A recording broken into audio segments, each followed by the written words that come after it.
Antes de empezar este capítulo, quisiera compartir algo con ustedes, algo que es muy importante para mí.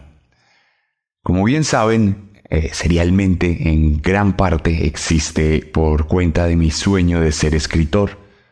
Un sueño que empezó más o menos en 2015 y que se hizo realidad en 2019 cuando, gracias a ustedes, pude lanzar Descenso y pude estar acompañado en ese evento de lanzamiento.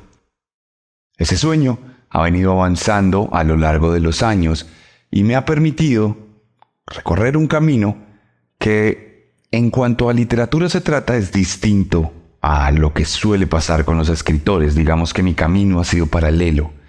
Pero en este momento de mi vida he tenido la oportunidad de cumplir una parte de ese sueño.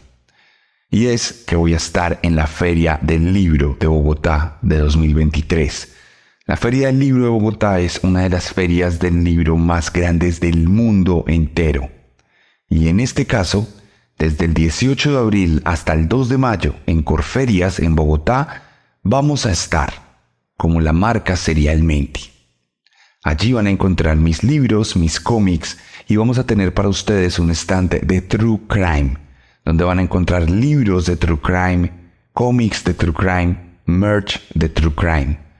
Así que los invito al pabellón de artes gráficas en el segundo piso y en el stand 220 me van a encontrar, porque además estoy coordinando toda mi vida para poder estar allí, presente, todos los 15 días que dura la feria. Anoten la fecha del 18 de abril al 2 de mayo.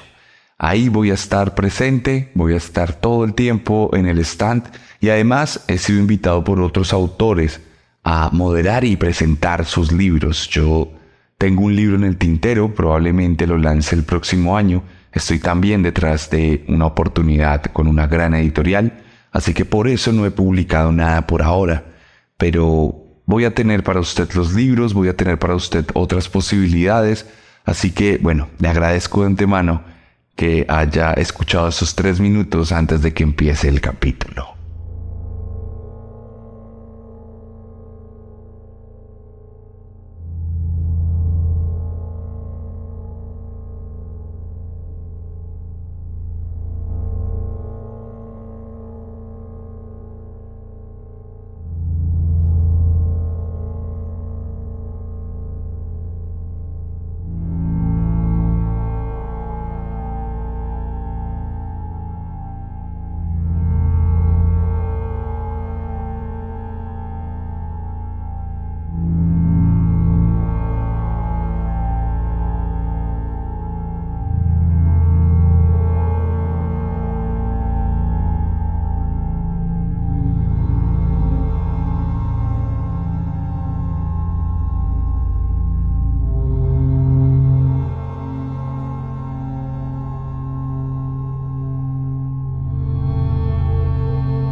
Cuando hablamos de asesinos seriales, hablamos de traumas. Todos tenemos traumas. Todos tenemos algo que de alguna u otra manera condiciona nuestra vida. Nos lleva a asimilar la existencia de otra manera. Muchas veces hay personas que no nadan porque tuvieron un pequeño accidente en una piscina de pequeños. Gente que le tiene miedo a las alturas, a los animales, incluso a cosas que podrían creerse inofensivas. Pero hay traumas de traumas. Detrás, nuestra personalidad en muchos sentidos se configura por microtraumas que en realidad determinan la forma en que asimilamos nuestras relaciones con los demás. Como por ejemplo, algunas mujeres que no tuvieron una figura paterna y que por ende tienen una serie de vacíos que son aprovechados por hombres que las acosan, que abusan de ellas y que se aprovechan de esos vacíos para dominarlas por completo. Ejemplos así hay muchos, pero en este caso estamos hablando de traumas tremendamente violentos y agresivos que nos llevan a convertirnos en auténticos monstruos. ¿Qué pasa cuando los traumas de una persona determinan su fijación absoluta alrededor de la vida y la muerte? Bienvenidos al capítulo 33 de la tercera temporada de Serialmente, episodio 108, de un podcast con contenido muy gráfico.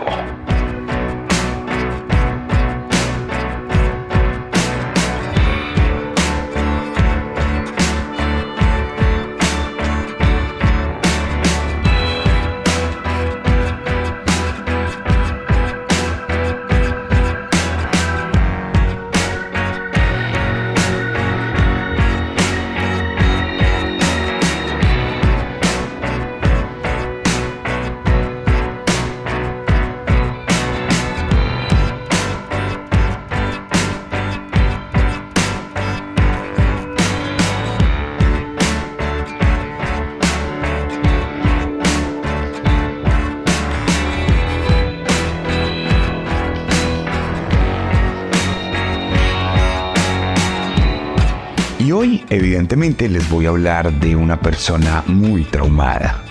Una persona cuya maldad se configuró, como en muchos casos, en la niñez.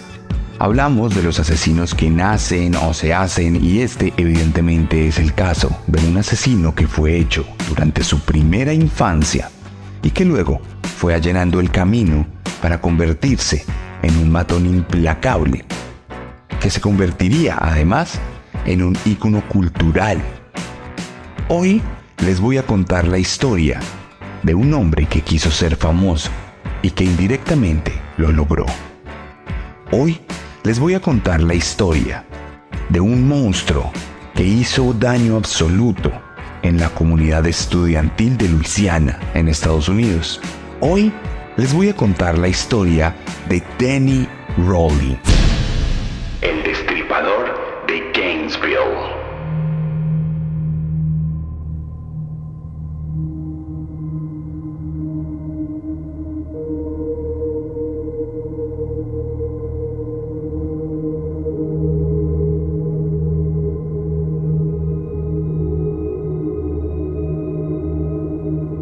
Y esta historia comienza el 26 de mayo de 1954 en Shreveport, Luisiana.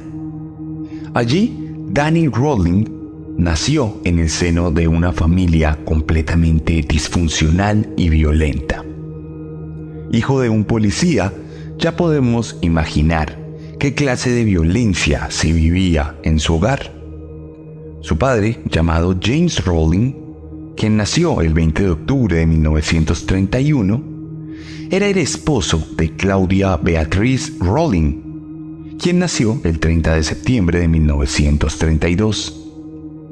Rolling, padre, tenía una serie de herramientas y de armas, dada la naturaleza de su trabajo. Herramientas y armas que constantemente utilizaba para atormentar a su familia, atormentar a su hijo y a su hermano.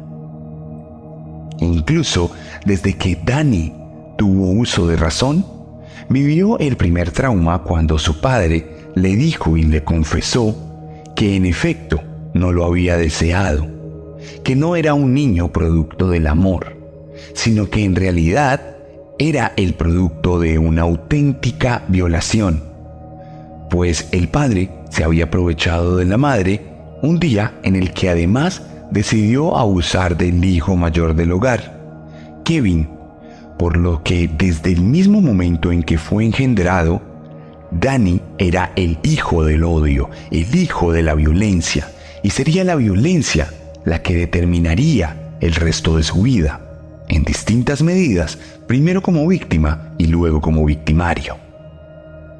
En una ocasión se dice que el padre de Dani cortó en varios lugares a la madre con una cuchilla de afeitar.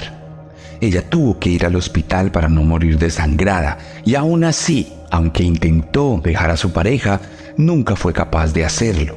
Siempre volvía con él en una dinámica tóxica en la que no se podían separar el uno del otro y en la que el amor se configuraba a través de la violencia.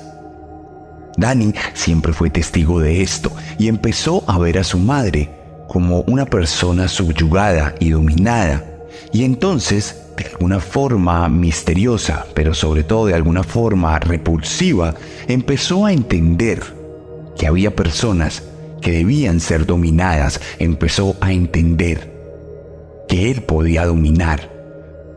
Tenía que elegir un bando entre los oprimidos y los opresores, y en su cabeza empezó a desarrollar esta idea repulsiva que en realidad estaba configurando una psicopatía que determinaría de alguna u otra manera su comportamiento social. Esto al tiempo que su padre también lo convertía a él en una víctima, pues en muchas ocasiones llegó a esposarlo y a tirarlo al piso para golpearlo, e incluso en una de ellas ordenó a sus amigos a que lo arrestaran por el simple hecho de que supuestamente le generaba un poco de pesar y de vergüenza. También se dice que en la casa Dani tenía un perro y que el padre lo golpeaba enfrente de él para enseñarle cómo se debía tratar a los animales, llegando incluso al punto de que el cachorro moriría en los brazos de nuestro protagonista.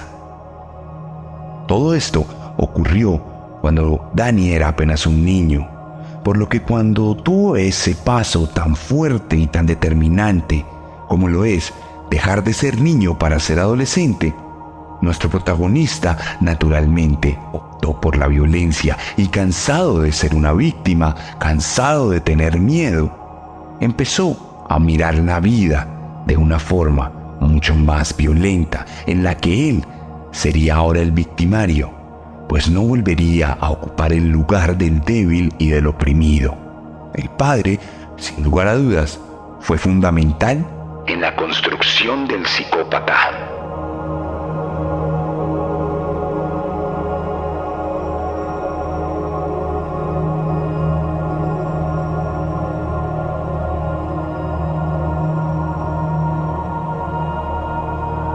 Cuando tenía ya más de 15 años, Rowling fue arrestado varias veces por robos allá en Georgia, donde vivía en aquel momento. También empezó a ser descubierto mientras espiaba a mujeres, por lo que fue claro que el desarrollo sexual fue determinante para su posterior comportamiento criminal. Privado de una crianza normal, privado de un modelo masculino ejemplar que le permitiera entender cómo debía comportarse, nuestro protagonista se estaba convirtiendo en un auténtico monstruo, una persona que no tenía el más mínimo respeto por quienes le rodeaban y que simplemente buscaba su bienestar a través de robos o la satisfacción de sus fantasías a través de todo tipo de acoso, que por supuesto más adelante devendría en crímenes de orden sexual mucho peor. Al tiempo, podíamos ver que Dani tenía serios problemas para integrarse en la sociedad. Era una persona que no podía estar en un mismo lugar durante un tiempo estable, por ende tampoco podía mantener un trabajo de la misma manera. Es el caso típico del psicópata que no puede insertarse en la sociedad, tal como vimos en casos típicos como el de Ted Bundy o Jeffrey Dahmer. Incluso, en alguna que otra ocasión, Dani tenía pequeños trabajos como camarero. Cambiaba de restaurante cada noche porque no podía habituarse a la normalidad, no podía comportarse en sociedad. Y esto lo llevó a buscar de alguna u otra manera una respuesta en la vida castrense. Fue allí cuando, en los años 70, decidió entrar al ejército, más exactamente a la Fuerza Aérea, pero no pudo vivir con la disciplina, no pudo establecer una relación directa y estable con las órdenes y la jerarquía militar, por lo cual fue expulsado en 1972 después de haber sido arrestado por posesión de drogas. Esto, además, fue determinante en su vida, pues a pesar de que no tuvo la posibilidad de escalar en el ejército y de vivir en esa fuerza aérea de forma constante, sí tuvo la posibilidad de encontrar el gusto por las armas, de encontrar el gusto en especial por los cuchillos militares, algo que más adelante contribuiría a su apodo definitivo. En este punto de su vida, nuestro protagonista conoció a Umar Halko y se casó con ella en 1974 para luego tener una hija. Sin embargo, esto no sería determinante, pues en 1979 se separarían, tendrían una relación convulsa y luego de esto no volvería a ver a su familia. De manera simultánea, nuestro protagonista seguía lidiando con el odio. El odio fue lo único que conoció, el odio fue lo único que llegó a sentir alguna vez de forma genuina. No podía sentir amor porque nunca lo recibió, nunca entendió las dinámicas de afecto, pues su madre se limitaba a hacer un rol pasivo en la relación de la casa, se limitaba a recibir violencia y su padre se limitaba a brindar violencia. Luego, la violencia era lo único que determinaba de alguna u otra forma los relacionamientos alrededor de su vida y por ende la forma en que él se relacionaba desde entonces. Esta violencia determinaría un odio creciente en su corazón. Danny odiaba al mundo, odiaba a los seres humanos, odiaba a la gente que le rodeaba. Esto fue ascendiendo. Era un criminal menor, era una persona que robaba tiendas, estaciones de servicio, estaciones de gasolina, que andaba armado y que sacaba dinero para beneficio propio. Sus crímenes en ese momento de su vida eran menores, eran delitos apenas y por ende no llamó la atención de las autoridades. Estados Unidos es un país completamente plagado de crimen menor, por lo cual es difícil que las autoridades lo controlen y en ese sentido nuestro protagonista pudo vivir completamente tranquilo. Mientras vivía tranquilo, el odio siguió creciendo, siguió invadiendo su corazón y con él llegaron una serie de impulsos, de fantasías, de necesidades de violencia. Danny Rawlings necesitaba asesinar a su padre, necesitaba asesinar a su madre. No en este momento, por lo menos, en un sentido literal, pero sí en un sentido figurado. Necesitaba acabar con esa noción de familia, necesitaba acabar con su propia familia. Y por eso, el 4 de noviembre de 1989, se lanzaría por primera vez a la sangre, a la muerte y a la destrucción.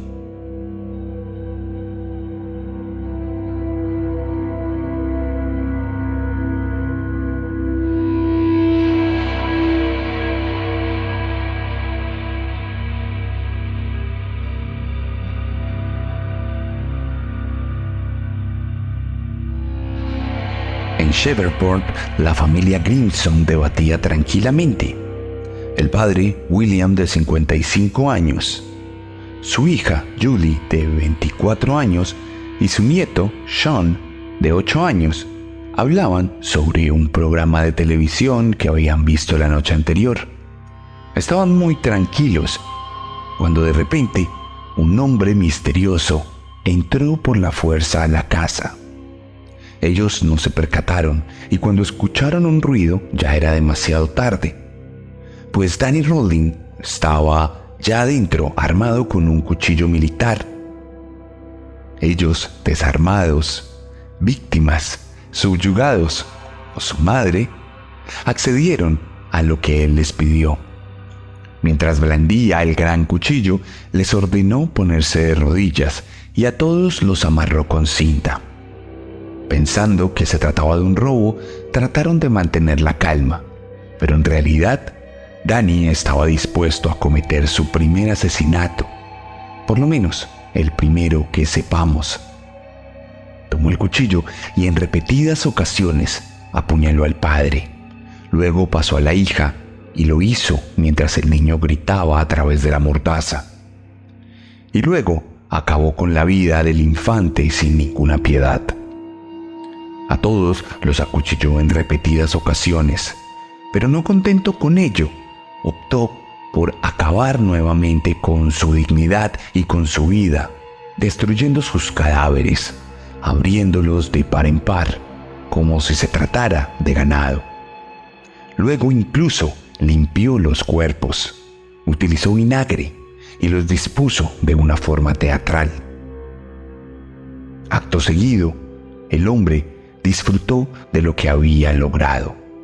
Mutiló y cambió la forma del cuerpo de Julie, pues ella era la mujer en medio de las víctimas y en su cabeza la mujer, tal como su mamá, estaba dispuesta a ser una víctima, a ser ese trofeo del dolor, de la violencia, tal como lo hacía su padre.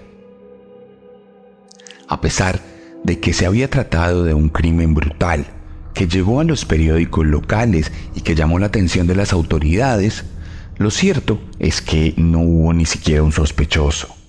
Nadie se dio cuenta de qué estaba pasando realmente. Nadie pudo decir o determinar quién era realmente el asesino, y Danny tuvo la oportunidad de irse de allí. Esa violencia que había perpetrado, esa agresividad, no acabó en ese momento. Él pensó que al sucumbir ante esto simplemente podía parar, como si se tratara de una urgencia fisiológica, pero en realidad se trataba de una adicción. El hombre entonces intentó identificar el origen de esa necesidad de matar, de esa necesidad de perpetrar daño. Y tal como podemos imaginarlo, se dio cuenta que el origen era el papá. Se dio cuenta que su padre era la persona responsable de la violencia y por ende tenía que terminar el ciclo violento. Entonces, unos meses después, siendo mayo de 1990, Danny se dio cuenta de que su padre debía morir. Y en medio de una discusión familiar decidió sacar un arma de fuego y le disparó en el estómago y la cabeza. Increíblemente, su padre sobrevivió. Eso sí, producto del tiro que recibió en el cráneo, perdió un ojo y una oreja. Y luego de este incidente, Rawlings escapó a otro lugar, a otro estado del país, para nunca más volver a sus padres. El intento de fratricidio marcaría la siguiente fase de violencia de nuestro protagonista.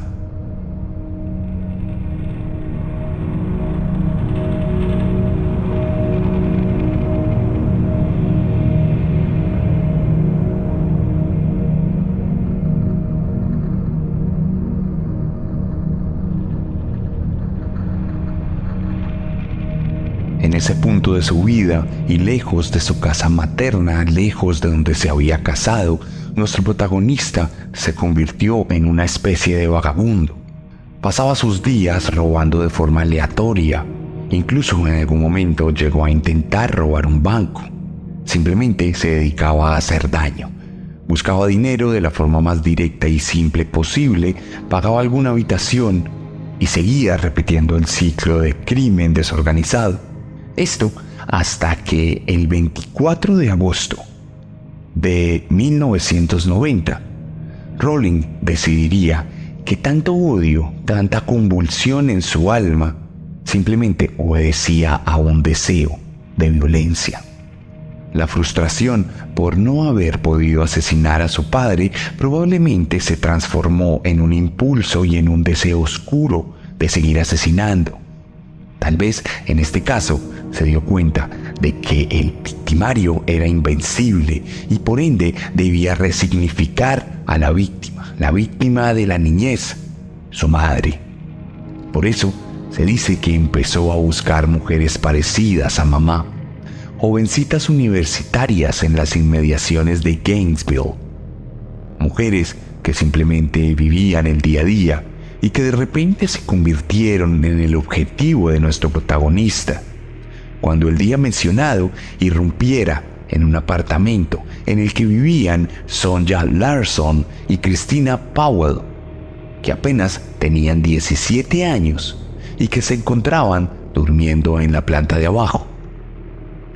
A la primera la tomó por sorpresa, pues estaba inconsciente, y no la despertó, sino que la amarró sin que se diera cuenta, antes de ponerse a explorar el resto de la casa, donde encontraría a la segunda. A esta le pondría cinta adhesiva en la boca y la despertaría. Ella intentaría gritar sin poder alzar la voz, pues tenía la boca tapada. Y entonces se daría cuenta que un gran cuchillo militar estaría frente a su cara. Y de repente este bajaría, y ella sintió un gran frío en su torso. El gran frío fue seguido de un dolor, y el dolor llevó al adormecimiento. Intentó separarse de su agresor, pero se dio cuenta que era imposible, y entonces empezó a sentir una debilidad que la llevó a adormecerse lentamente hasta que quedó inconsciente para nunca más despertar. Luego Rowling bajaría nuevamente las escaleras, taparía la boca de aquella mujer que había sido amarrada sin darse cuenta, y entonces la despertaría. Ella también sería tomada por sorpresa, solo para darse cuenta de que aquel hombre la estaba llamando, golpeándole ligeramente en la cabeza con el mango del cuchillo. Intentó gritar, intentó soltarse, pero fue imposible. Ya había sido reducida, y entonces el cuchillo volvió a bajar. Pero esta vez no bajó para hacerle daño de la misma manera en que había pasado con su compañera de cuarto, sino que en este caso lo que ocurrió fue que el cuchillo desgarró las ropas. La mujer quedó prácticamente desnuda, y entonces fue abusada sexualmente por el psicópata, quien había dado un paso gigantesco en sus niveles de maldad, quien simplemente quería subyugar a su madre, al tiempo que en realidad estaba subyugando a una completa desconocida. Estaba escenificando la misma forma en que había sido engendrado, y cuando hubo terminado, tomó el cuchillo y, sin musitar ninguna palabra o sin dudarlo, apuñaló en repetidas ocasiones a su víctima en la espalda, hasta que ésta murió de forma casi inmediata. Completamente embadurnado de la sangre de sus víctimas, decidió tomarse el tiempo. Subió al segundo piso nuevamente y se duchó. Guardó su cuchillo, el cual limpió también, y se retiró del lugar, sin despertar la sospecha de los vecinos, que no escucharon nada. Un día después, el sábado 25 de agosto, Rowling se levantaría, completamente insaciable. No sentía en este caso ese periodo de refracción, de enfriamiento que suele ocurrir a los asesinos seriales. Su periodo de enfriamiento había ocurrido desde el día en que había intentado asesinar a su padre.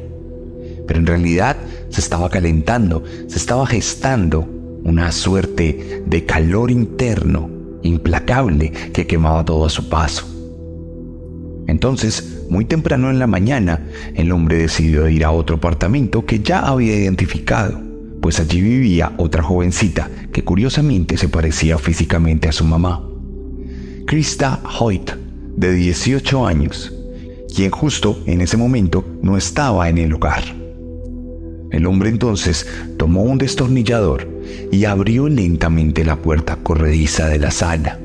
Inspeccionó el lugar y se dio cuenta de que estaba completamente solo, por lo que en vez de desanimarse, decidió esperarla.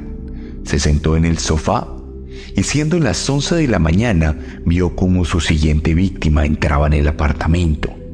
Entonces se escabulló y la sorprendió por detrás, haciéndole una llave que le permitió reducirla para luego amarrarla y someterla.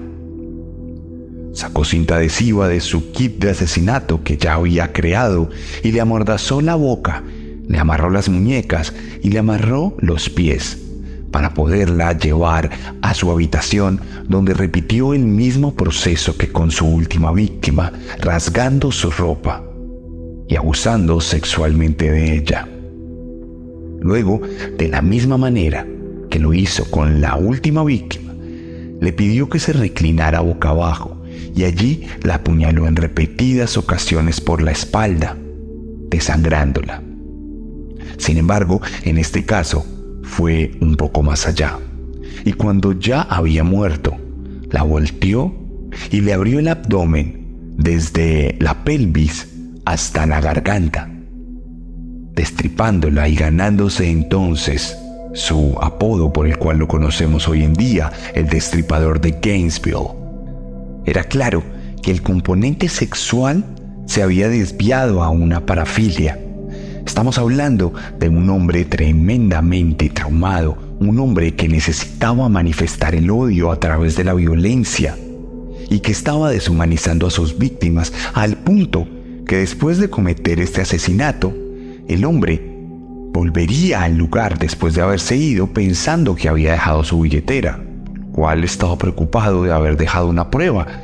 Se dio cuenta de que la billetera no estaba allí, se cercioró de que no había ninguna prueba en su contra, pero volvió a ver el cadáver destripado de Krista y entonces decidió que era demasiado humano todavía. Tomó su cuchillo militar y decapitó el cadáver y lo puso enfrente del resto del cuerpo como si se estuviera mirando a sí mismo.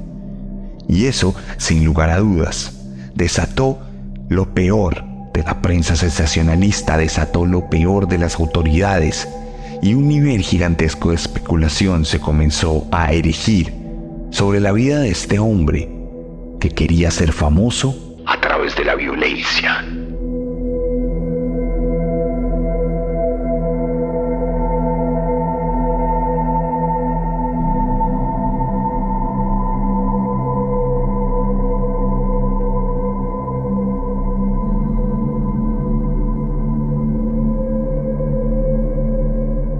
El lunes 27 de agosto, tan solo 2 días después de haber cometido su segunda carrera criminal, Tracy Pauls se encontraba en su casa con Manny Taboada.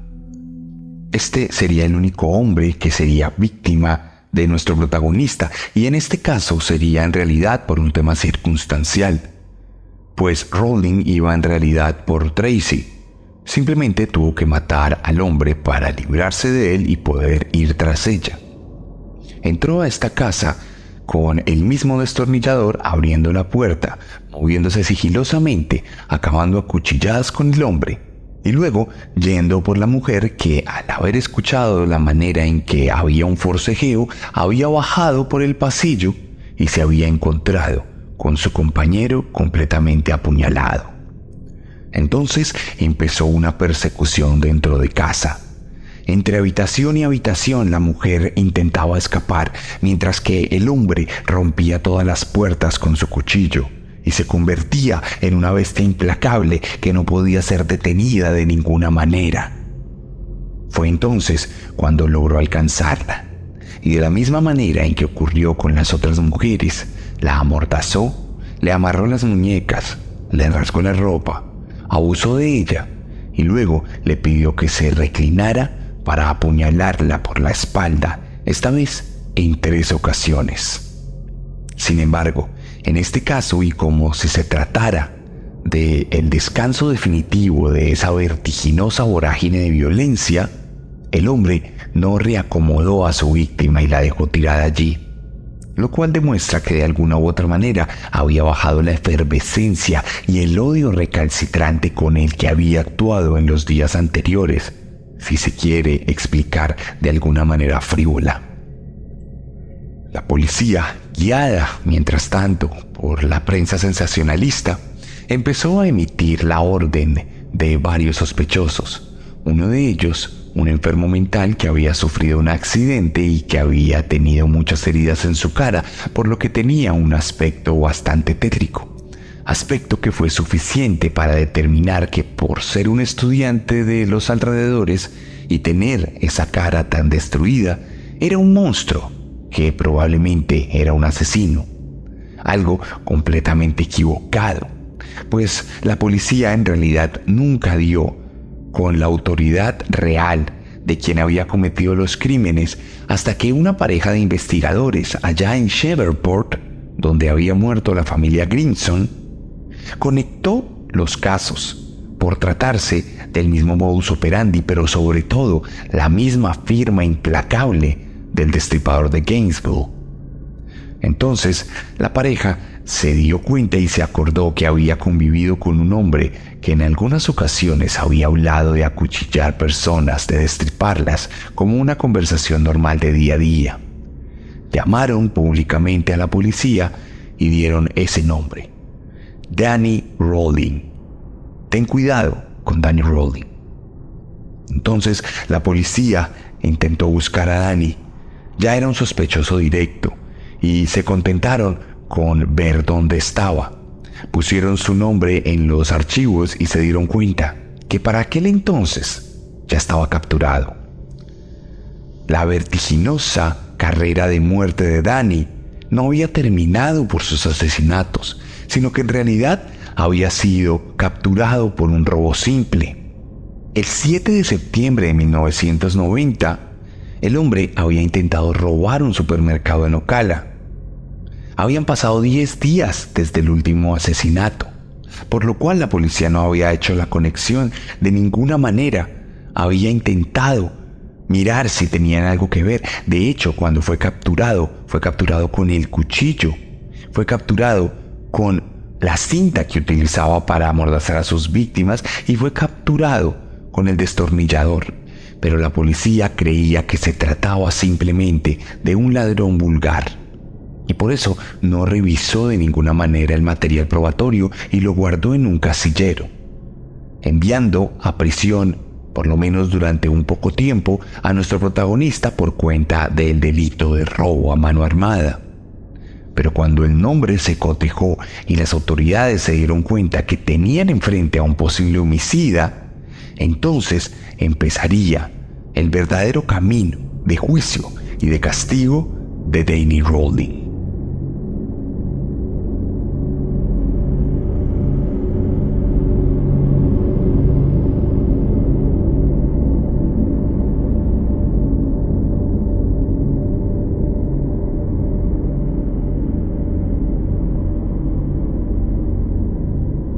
Cuando las autoridades por fin decidieron hacer su trabajo, se dieron cuenta que Danny Rolling vivía en una casa en medio del bosque cerca de la Universidad de Florida, donde estudiaban todas sus víctimas. También se dieron cuenta que allí tenía un reproductor de cassettes, donde había unos cassettes donde había grabado un diario en el que contaba cada uno de sus crímenes al detalle. Además, había otras herramientas que estaban relacionadas de forma directa y que tenían señales de haber sido parte de los crímenes mencionados. Esto fue suficiente para que se formara un caso contra él. Y en noviembre de 1991 fue acusado de varios cargos de asesinato. El juicio, a pesar de que tenía todas las pruebas encima, duró cerca de 4 años. Y el hombre no fue juzgado y condenado sino hasta abril de 1994, cuando decidió él mismo declararse culpable de todos los cargos. Cuando le preguntaron por qué lo había hecho, no nombró a su padre, no nombró a su madre, aunque sabemos por el perfil criminal que ellos eran los responsables en términos conceptuales, por así decirlo, del origen de ese trauma. Nuestro protagonista simplemente dijo que quería ser más famoso que Ted Bundy. Y no creo que lo haya logrado, pero estuvo cerca, porque después de que lo condenaran a muerte por inyección letal y que se le diagnosticara un trastorno antisocial de la personalidad, un trastorno límite de la personalidad y una parafilia, nuestro protagonista se convirtió en la inspiración de distintas películas, obras escritas y documentales.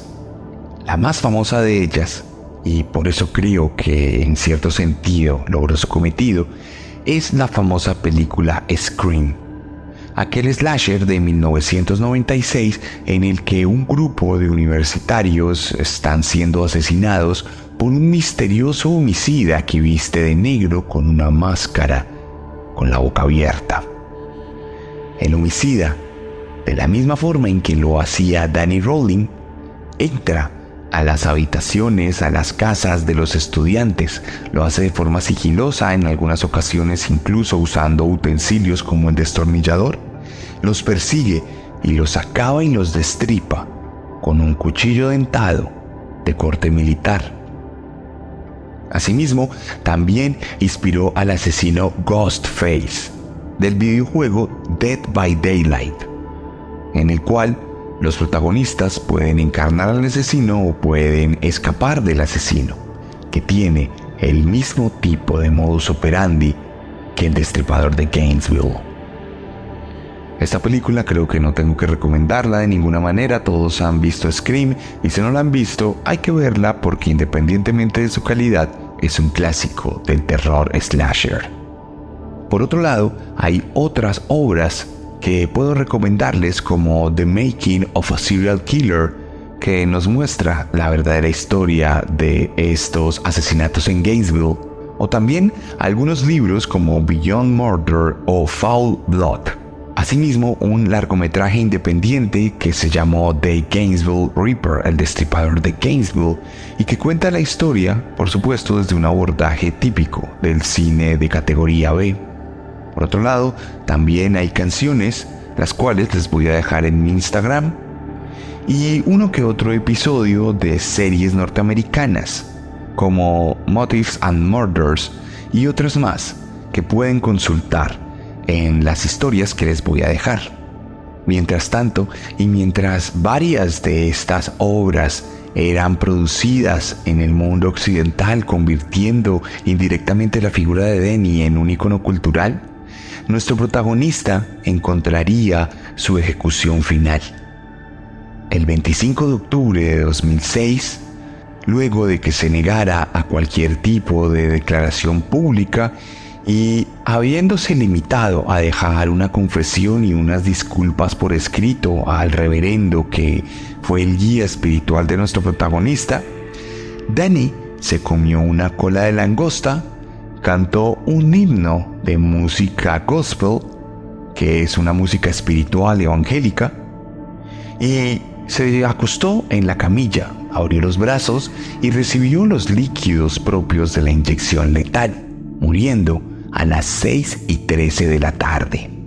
El destripador de Gainesville había dejado este mundo.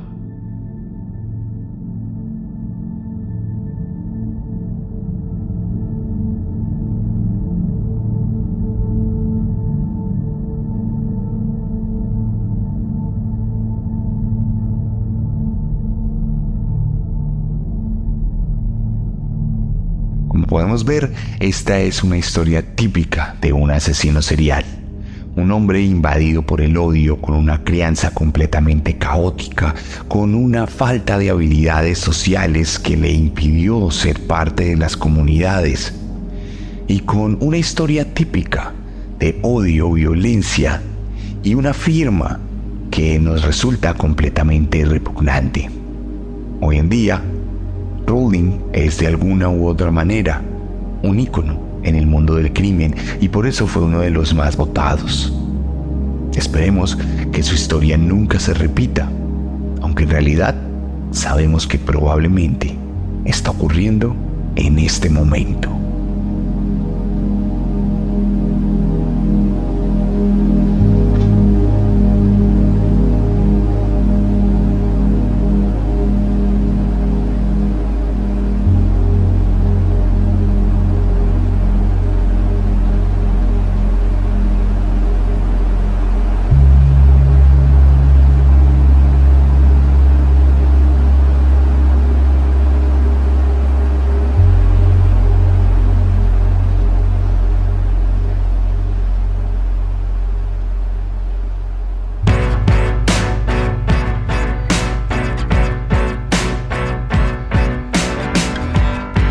Y esta fue la historia de Danny Rowling, el destripador de Gainesville, aquí en Serialmente, en su capítulo 33, episodio 108 en total. Si les gustó mi forma de narrar, en este caso un poquito más ligera, sin la guía de siempre, no duden en recomendar el capítulo, no duden en recomendarlo a sus conocidos, compartirlo para que conozcan esta historia y para que nos ayuden a crecer. Recuerden que la mejor forma de ayudarnos es dando like, reaccionando y compartiendo, comentando qué les pareció este capítulo, comentando qué les parece esta historia. Y si les gusta la literatura, leyendo mis libros. Recuerden que este año voy a estar en la Feria del Libro de Bogotá, así que si está en Bogotá, por favor vaya y visíteme. De verdad que estamos haciendo un esfuerzo muy grande, usted no se imagina, para poder estar allí. Recuerden que tengo para ustedes libros, merch, si están en México a través de chunchos.mx, y todas son esas formas de ayudar a que Serialmente sea cada vez más grande. No siendo más, me despido de ustedes. Nos escuchamos la próxima semana con un nuevo monstruo, porque recuerden que siempre podemos ser peores.